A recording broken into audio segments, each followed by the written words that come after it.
Buddy, thanks for clicking this video. Thanks for tuning into my channel. My name is Simon Hill, Black American from Louisiana, here in Budapest, Hungary, with my beautiful wife. Say hi, boo. Hi, everyone. I'm Akdeniz from Turkey, Simon's wife. Yeah. We both lit right now. This is old school. This is old school live with AKDI, late on a Sunday night, coming up to chop it up with the people.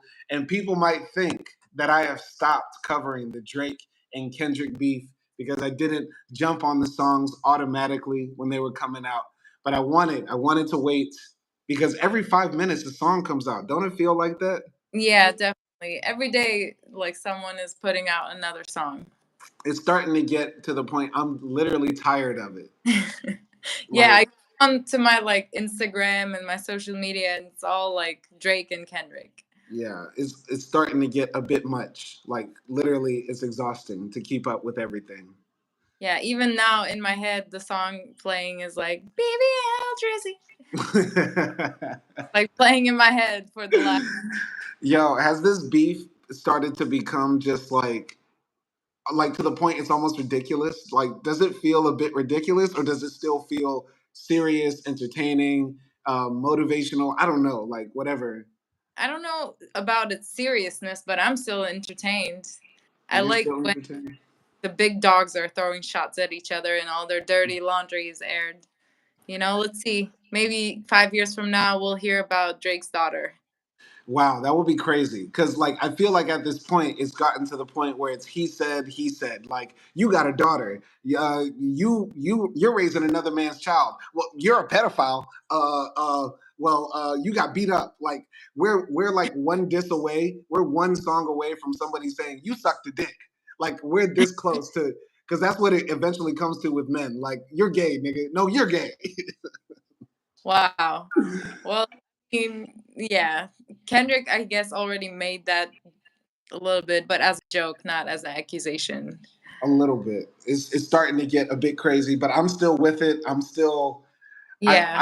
I was almost happy that it would be over after Meet the Grams, but Kendrick is doubling down, spinning the block again, and he dropped this new song today, Not Like Us. Once again, showing that he is one of the top elite MCs. Like we just started before we started this live stream, we listened to like all the songs in this battle before kicking off this live stream. And like, I don't know, what did you think of like, the whole thing from beginning to end, like how this saga is unfolding? Like, just overall looking at it, I don't think. Oh God, I forgot the name. But okay, so after um, Let's walk through this. Go ahead. after Ross's diss, Kendrick published his diss, right? Yeah, after Rick Ross dropped Champagne Moments, there was Euphoria. That's when Kendrick entered Yeah, the chat. I always forget that, but I think it really got fun and serious, like with Euphoria and after Euphoria, because I feel like the songs before Euphoria were just like slight shots at each other. Like, obviously, like, yeah, it was obvious that they were throwing shots at each other, but nobody got like super hard. And like none of the songs were that good until like Kendrick actually entered the chat. Like, he put all caps on and he started like going off, and that's when like shit hit the fan. Yeah. Like before that, there were like also like some side characters like J. Cole and like Rick Ross. And yeah, and I told you this, but I liked Rick Ross's diss better than J. Cole's. Wow. Because yeah, I'm surprised you're saying that because if we look at J. Cole's lyrics, for me, as somebody who loves hip hop, I feel like J. Cole was rapping, like double entendres, metaphors, and stuff like that that were just out of this world. yeah, but I mean, I'm more of a J. Cole fan than Rick Ross. Like, I know more J. Cole songs than Rick Ross songs for me as well. But I just felt like Rick Ross was like had more heat in him when like he was, rapping, and J. Cole was sort of like in the middle a little bit, and I guess like he showed later why he was like that. But he was sort of like saying, okay, like I want to hate you, but I'm like doing this mental health treatment thing, so I can't, like, I don't want to like hate you, but Yeah, I hate you for the sake of hating you, because a little bit because of like Drake, a little yeah. bit. So I How feel like he wasn't like standing his ground that much. how everything has unfolded, it makes total sense why J. Cole stepped out. And after, because we listened to all the songs, we listened to Like That, we listened to Push Ups, we listened to Tailor Made Freestyle, we listened to J. Cole's 7 Minute Drill, we listened to Champagne Moments, we listened to, Euphoria, 616 in LA, Family Matters, Meet the Grams, and Not Like Us. We listened to all the songs, right? And if I missed one, pardon. Huh? It's a whole album. It's a whole album, mixtape, EP, whatever. And going back and listening to J. Cole's diss, he was talking like, gun talk, my guys will shoot you, I'll shoot you, and, stuff like that. It was really kind of gangster. You get what I'm saying? And Yeah. taking a step back, looking at it, it makes sense why J. Cole stepped out of it. Because the way Kendrick is attacking this diss, he is dismantling anybody. Well, in this case, just Drake, who is talking crazy, especially if you're talking that gangster talk. And I don't believe for a second J. Cole is gangsta at all. Yeah, that's why also maybe it felt like not that, striking, because yeah, like he's talking about he has like sticks and stuff like that, but yeah, he for me he's like that guy who smokes weed and like is trying to get like hoes. Yeah, I mean, I feel like J. Cole, he's such a great rapper, but he was just looking for a way to make his diss interesting because he really admires Kendrick. He likes Kendrick and he didn't want to attack him that way. But Yeah.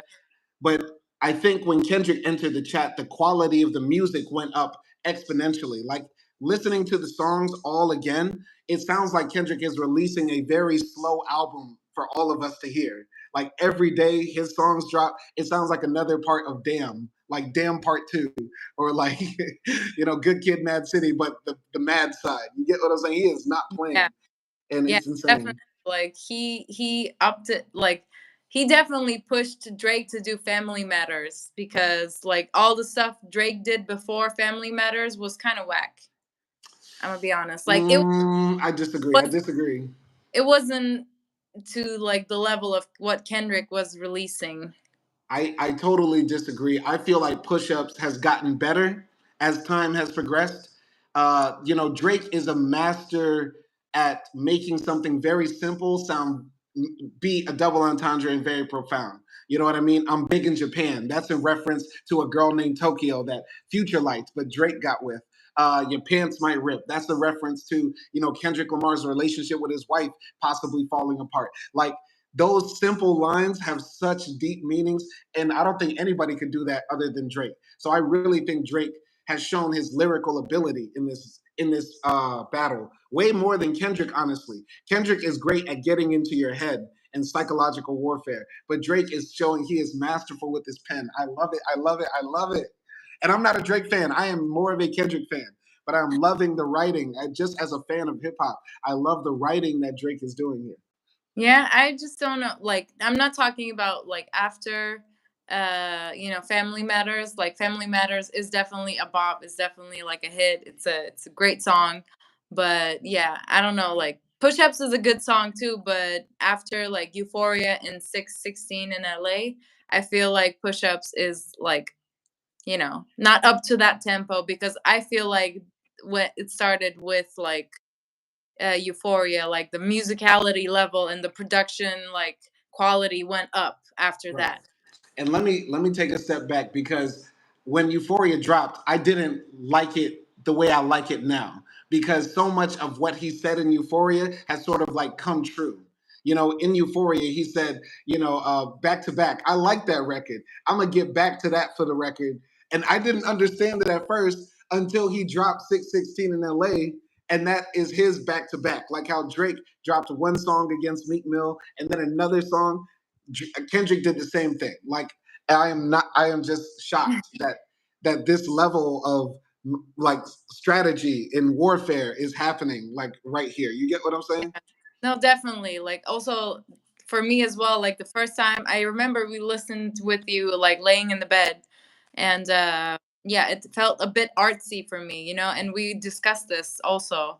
But now listening to it, I can like clearly see more clearer like how why and how he fired those shots.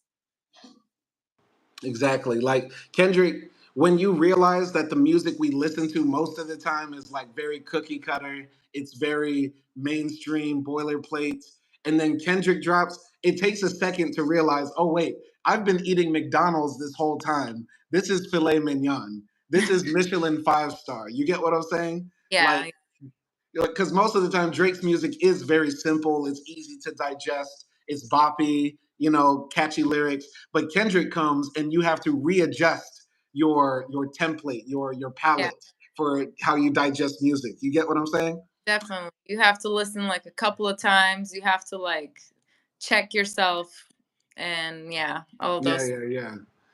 Yeah, by the way, Avery jumped into the chat. Shout out to Avery Adams. Listen, I would not have this conversation with my wife if I didn't respect her hip hop opinions. And I'm telling you guys, just because my wife looks the way she does, that does not mean she does not have good ass hip hop opinions and take.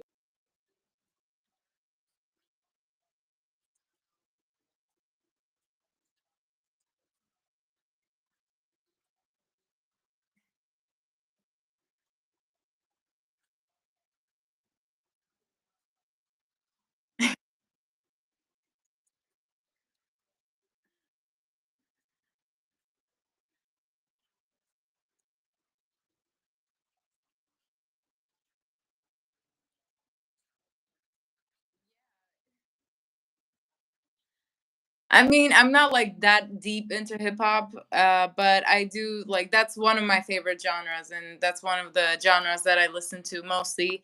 And I don't like listen to too many undergrounds.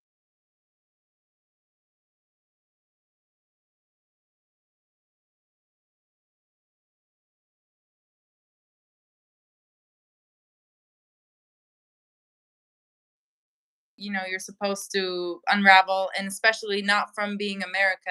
It's always like fascinating for me, like these different cultural references and to understand them. So it's like fun for me to try to decipher like rap music in the regular, like when I'm listening it on my headphones and stuff like that. Okay, okay. Avery says, you freezing, Simon. I can't hear you. This is the thing. Maybe we should switch the live stream to on the computer. Should we do that instead? If you want to, sure. Yeah, I don't know, Avery. Am I still freezing? Because I really want to have this in-depth conversation, but I would hate it to be broken up because we're freezing. I don't know, because I noticed that in the playback when we do the split screen, but I don't want this to happen. So maybe we'll switch it to the computer. Okay, okay. I think you froze a little bit when you were telling about like the mic thing. Yeah, yeah, yeah. Okay, well, let's do this. We're gonna cut this live stream short. We're gonna start it again on the computer, and then really break down Family Matters. We're gonna break down Family Matters. We're gonna break down Meet the Grams and Not Like Us, and then call it a night. All right, that's what we're gonna do. So y'all stay tuned. We're gonna hop back on live in like 5 minutes.